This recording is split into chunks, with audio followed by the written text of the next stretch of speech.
Ayo bangun, udah jam 7 loh. Sebentar lagi kebaktian streaming dimulai. Nah, iya kak, 5 menit lagi ya, masih ngantuk nih. Ya ampun nih anak, masih tidur mulu. Ayo bangun. Kak Kesha ini gak bisa lihat ya, orang lagi tidur. Kiki masih ngantuk kak, ntar aja kebaktiannya. Kalau Kiki sudah gak ngantuk. Duh, gimana sih kamu ini Ki? Gak boleh gitu. Namanya kebaktian itu ya bersama-sama sesuai jadwal, bukan sendirian sesuai jadwal kamu. Ingat seperti di Matius 18 ayat 20, sebab di mana 2 atau 3 orang berkumpul dalam namaku, di situ aku ada di tengah-tengah mereka. Nah, kalau kamu tidak sesuai jadwal, berarti kamu kebaktian sendiri dong. Ya udah, ntar Kiki kebaktian sesuai jadwal deh. Tapi sekarang Kiki tidur dulu ya. Kalau udah mulai kebaktiannya, Kiki langsung ikut deh. Hah? Mana boleh begitu Ki? Itu namanya nggak sopan tahu. Masa belum mandi gitu sih? Alah, kakak, kebaktiannya kan juga streaming di rumah aja.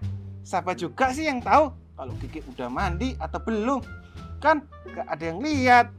Ampun deh nih anak, susahnya dikasih tahu ya. Aduh, ini kakak cerewetnya banget sih. Tuhan aja gak apa-apa kok. Kok kakak yang protes sih? Udah, Kiki mau tidur lagi. Kiki, Kakak, udah, jangan berisik. anak ini.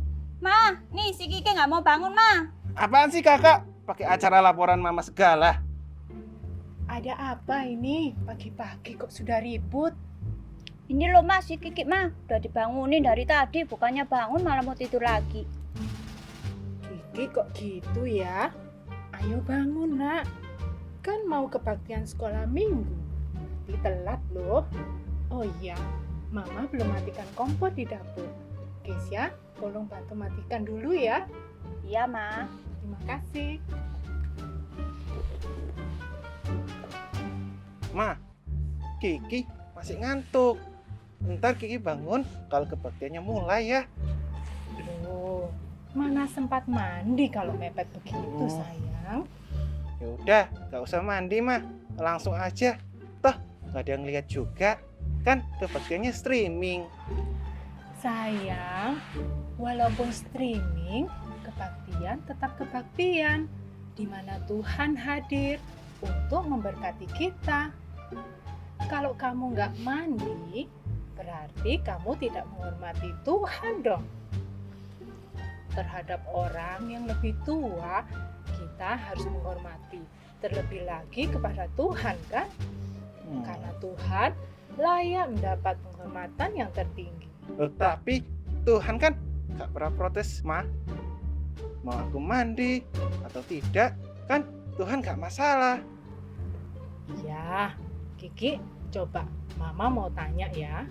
Jika Kiki udah janjian sama Miss di sekolah dan teman-teman untuk pertemuan kelas via Zoom, nah kira-kira apa yang Kiki siapkan untuk hari itu? Yang pasti Kiki akan pasang alarm supaya Kiki bangun lebih awal. Terus Kiki cepat-cepat mandi supaya gak terlambat ikut pertemuan itu. Mengapa Kiki melakukan itu? Karena Kiki sudah kangen ingin bertemu dengan Miss dan teman-teman semua. Habis sekolah liburnya lama sekali sih. Begitu ya. Ternyata Miss dan teman-teman Kiki itu penting sekali ya buat Kiki. Iya, Ma. Teman-temannya Kiki betul-betul penting buat Kiki. Makanya Kiki sudah persiapkan semuanya itu jauh-jauh hari. Supaya tidak terlambat dan harus mandi juga. Padahal kan kalian hanya bertemu lewat Zoom dan bukan bertemu langsung. Toh teman-teman Kiki mana tahu sih kalau Kiki udah mandi atau belum? Ih, Mama, walau gak ketemu langsung, tapi kan masa gak mandi sih, Ma? Kan bau kalau gak mandi. Kan nggak ketemu langsung, berarti mereka kan nggak bisa deket dan bawi kamu toh. Tapi kan gak enak, Ma. Masa yang lain udah pada mandi, Kiki gak mandi sih? Lagian ya, kan gak sopan. Masa ketemu banyak orang gak mandi.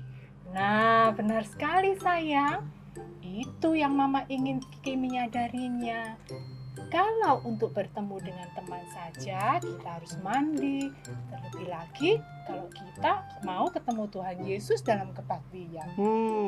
Tapi kebaktian streaming dengan pertemuan kelas kan lain mah. Kalau kebaktian kan kita gak dilihat teman-teman yang lain. Benar, Kiki. Memang tidak terlihat teman-teman yang lain. Tetapi kan Tuhan Yesus lihat Kiki.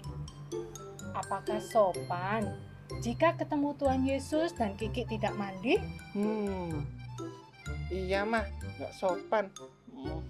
Nah, ini Kiki sudah mengerti kan sekarang? Ya, Waktu kebaktian streaming itu waktu kita bertemu dengan Tuhan Yesus. Kita harus mandi dan bersih. Karena itu berarti kita berlaku sopan dan menghormati Tuhan Yesus. Iya mah, Kiki sadar sekarang bahwa kebaktian streaming adalah waktu untuk kita bertemu Tuhan Yesus. Dan jika kita bertemu Tuhan, kita harus mandi dan bersih. Benar sekali, Kiki. Nah, sekarang mandi dulu yuk. Iya mah. Anak mama memang hebat. Halo anak-anak, selamat pagi. Apa kabar hari ini? Luar biasa. Wow, luar biasa. Puji Tuhan. Kabarnya Lose Indra bagaimana ya hari ini ya? Kabarnya baik. Losa Vika gimana kabarnya? Luar biasa. Wah, ya. Ini semua berkat Tuhan loh, ya. Kita diberi sehat sampai hari ini. Nah, Lose, kita sudah siap belum ya mengikuti ibadah hari ini? Harus siap dong. Tapi apa aja yang perlu disiapkan, Lause? Ya, kita beribadah ada tata tertibnya. Ya, kita harus belajar dari kecil yang baik beribadah pada Tuhan. Coba sebutkan. Yang pertama, diingat-ingat ya. Yang pertama, kita harus mandi. Biar. Biar harum, wangi. Betul, Lause. Lalu yang kedua, Ya, kita harus pakai baju yang rapi. betul. Anak-anak yang perempuan pakai jepit, pakai bandul kayak Lose biar cantik. Disisir rambutnya ya Lose. Betul, Lause. Yang laki biar ganteng. pakai baju yang rapi. Yes. Lalu yang Tiga, Lause. yang ketiga, siapkan tempat duduk kalian. Ada meja, ada kursi. Dan jangan lupa siapkan Alkitab. Betul sekali. Lalu yang terakhir kita harus sungguh-sungguh memuji Tuhan, sungguh-sungguh mendengarkan firman Tuhan. Ketika kita diajak nyanyi, kita ikut nyanyi. Iya. Ketika kita disuruh untuk berdiri, kita ikut berdiri. Iya, betul. Begitu, Lose. Ya, boleh enggak Lose ya, waktu menyanyi mulut kita penuh dengan makanan. Gitu. Wah, kalau itu tidak boleh. Tidak boleh. Kalau mau makan, makan dulu sebelum ibadah. Atau setelah ibadah baru makan, Lause. Yes, good. Nah, itu adalah anak Tuhan yang pintar. Sekarang Lose mau ajarkan tepuk anak pintar. Ya, sekarang Gimana, Lause? Ayo semua berdiri. dulu, Semua Lose. ikuti ya. Ayo, berdiri dulu. Siap? Nah, ya. Aku anak pintar. Siap ya? Aku Anak pintar, taat orang tua, taat ibu guru, taat Tuhan Yesus. Sip. Yeay. Wah, sekarang sudah siap ya Lose ya? Harusnya Untuk- sudah siap dong. Iya, untuk memuji Tuhan. Sebelumnya kita mau berdoa dulu sama Tuhan supaya kita diberi hikmat sama Tuhan waktu menyanyi juga yang baik. Yuk, kita mau berdoa. Tuhan Yesus, terima kasih buat hari ini. Tuhan sudah memberkati kami dengan kesehatan yang baik. Kami siap memuji Tuhan dan mendengarkan firman Tuhan. Berkati kami semuanya di dalam nama Tuhan Yesus. Kami sudah berdoa. Semua yang percaya bilang amin. Nah, tadi kita sudah mengucapkan selamat pagi buat teman-teman, buat anak-anak, buat kita semua. Sekarang kita mengucapkan selamat pagi buat Tuhan Yesus. Kita mengucapkan selamat pagi dengan berdiri, menyanyi yang semangat ya anak-anak.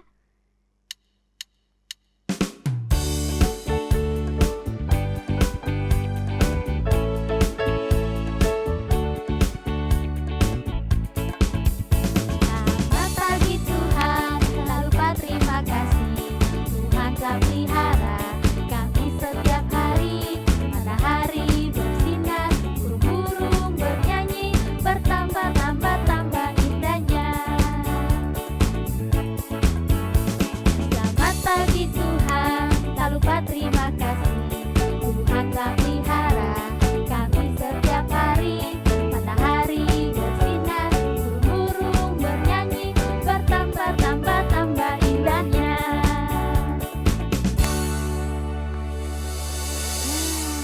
Kita sudah mengucapkan selamat pagi buat Tuhan Yesus.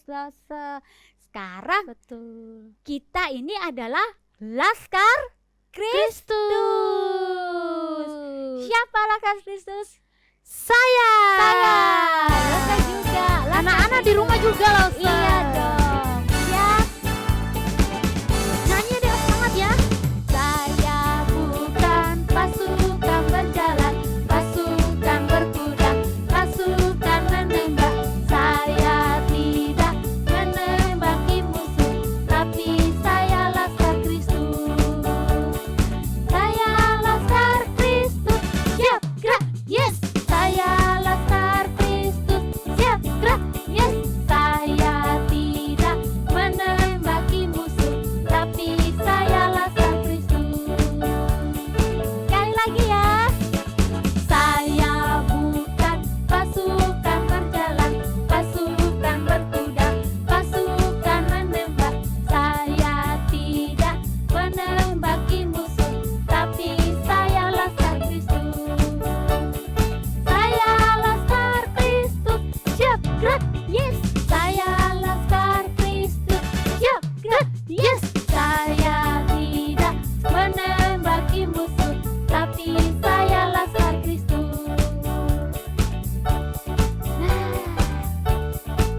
Oke, kita Laskar Kristus yang berani loh. Betul. Nah, anak-anak, kita mau mendengarkan cerita firman Tuhan. Tapi sebelumnya, Lose Indra persilakan anak-anak untuk duduk ya. Dan kita mau berdoa kepada Tuhan. Tuhan Yesus, kami bersyukur karena Tuhan berikan kami kesempatan untuk beribadah kepada Tuhan, untuk memuji Tuhan.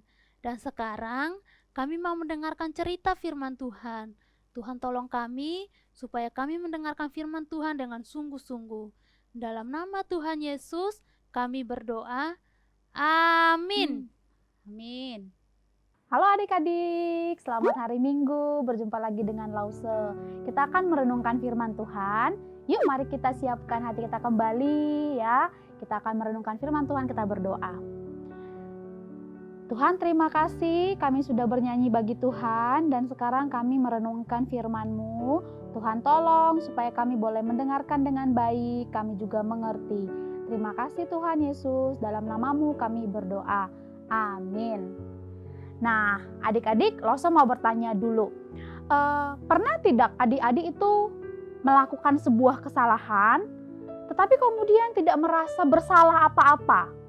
Ya, nah ada seorang anak, suatu kali dia itu mengambil pulpen milik temannya. Lalu kemudian temannya ini nyari ya, di mana pulpenku? Lalu dia dengan tanpa bersalah dia datang, ini loh aku ambil tadi. Oh, temannya marah. Kenapa kamu ambil? Kamu kok enggak izin sama aku? Lalu si anak ini bilang, gitu aja kok marah, segitu aja loh. Nah, adik-adik, menurut kamu yang ambil pulpen ini benar tidak? Wah, tentu enggak ya. Nah, itu kan tanpa izin, artinya dia sudah mengambil milik orang lain tanpa izin yang punya dan dia tidak merasa bersalah. Nah, adik-adik, dalam Alkitab kita, nah dalam kitab Nabi Samuel pasal yang 2 Samuel pasal yang ke-11 dan pasal yang ke-12. Nanti kamu boleh baca di rumah ya. Di sini ada seorang raja yang sudah melakukan dosa di hadapan Tuhan, mengambil sesuatu milik orang lain ya, mengambil milik orang lain tetapi tidak merasa bersalah pada saat itu. Nah, siapakah dia? Dia adalah Raja Daud. Nah, adik-adik, tapi kan Raja Daud raja yang baik, betul. Tetapi dia pernah jatuh ke dalam dosa, adik-adik. Raja Daud waktu itu melihat seorang perempuan yang cantik dan dia menyukainya. Tetapi masalahnya adalah ternyata si perempuan ini sudah punya suami. Nah, Raja Daud bingung bagaimana caranya supaya perempuan ini menjadi miliknya.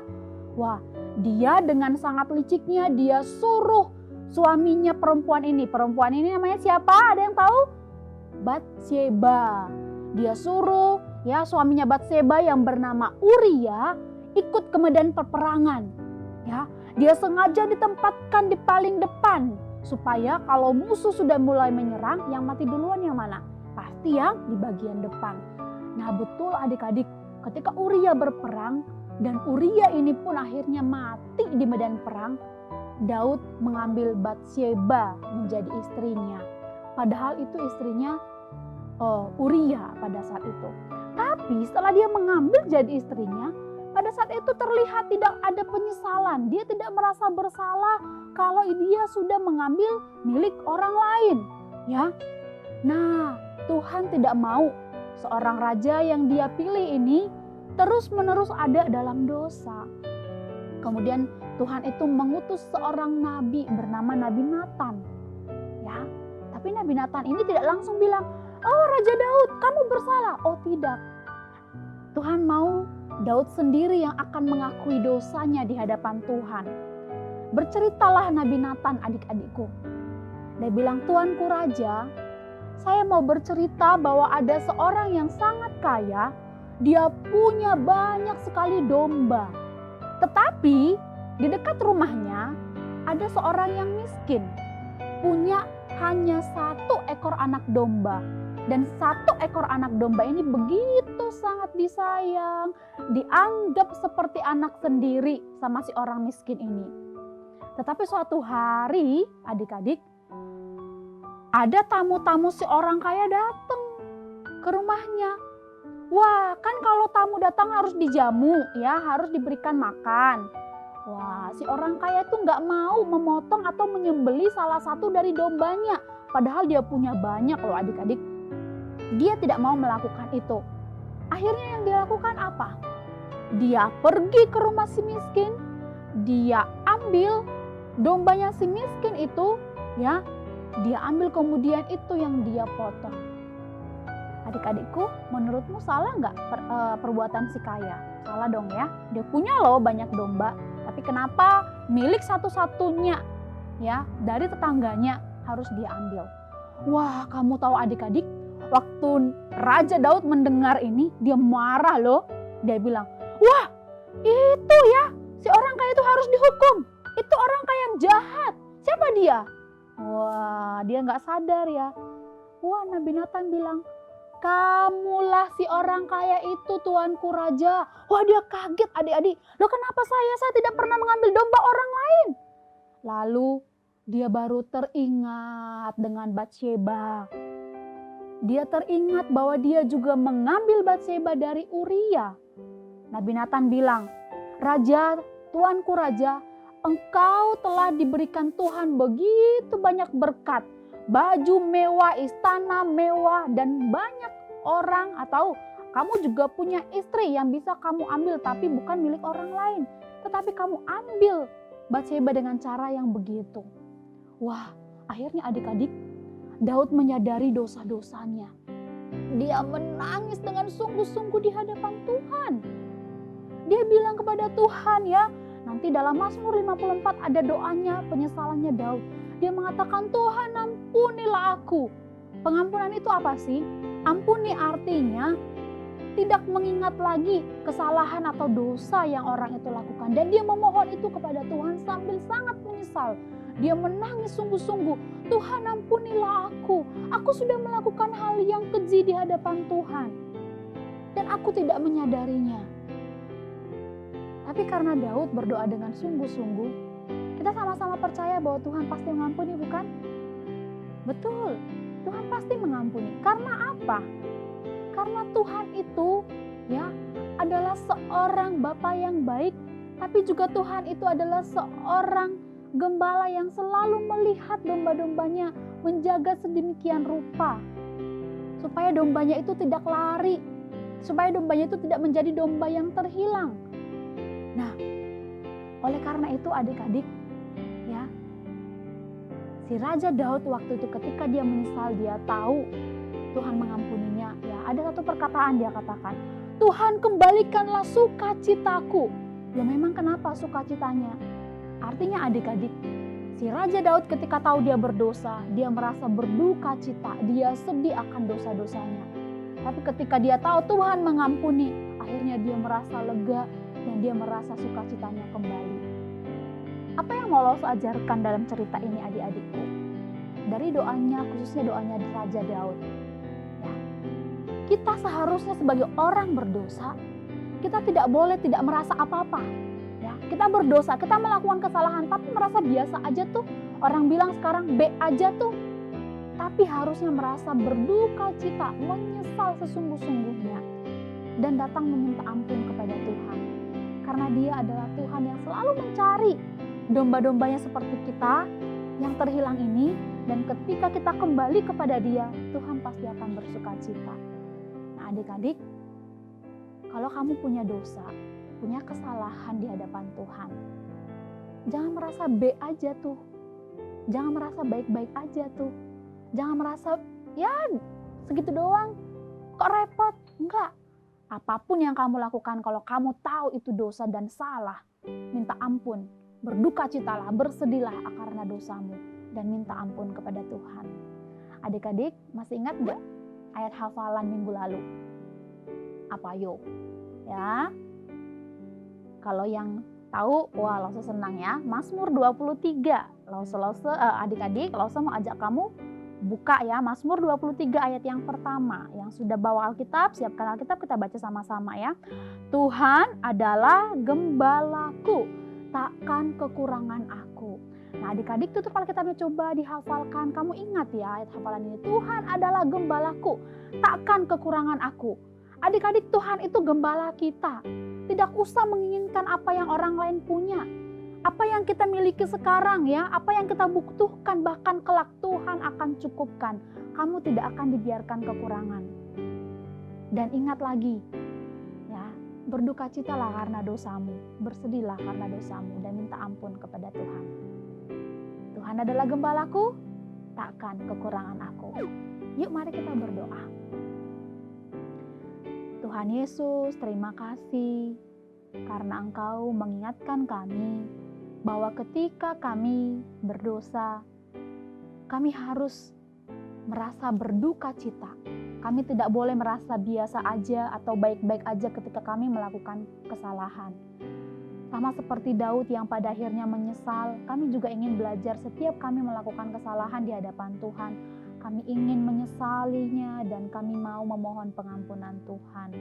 Tuhan ampuni kami jika saat ini kami melakukan dosa. Dosa apapun itu yang kami sengaja maupun tidak, dosa perkataan kami, dosa perbuatan kami, bahkan pikiran kami. Mohon Tuhan Engkau yang mengampuni, karena kami tahu Engkau adalah Tuhan yang adalah gembala kami, yang akan selalu menerima kami domba-dombamu yang terhilang. Terima kasih Tuhan Yesus, dalam nama Tuhan Yesus kami berdoa. Amin.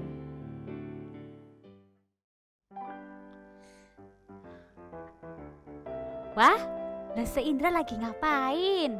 Ini loh, ini kan mau kasih persembahan. Tapi Hmm. lupa caranya. Padahal minggu lalu bisa loh.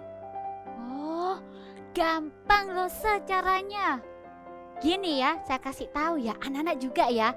Caranya transfer di rekening bawah ini. Atau scan QRIS di bawah ini ya anak-anak. Oh, Gitu. gampang ya Lose. Gampang banget. Kita ibadah di online masih bisa memberikan persembahan lewat teknologi yang ada. Ya, persembahan itu harus kita lakukan ya anak-anak ya, setiap hari Minggu, setiap kita ibadah.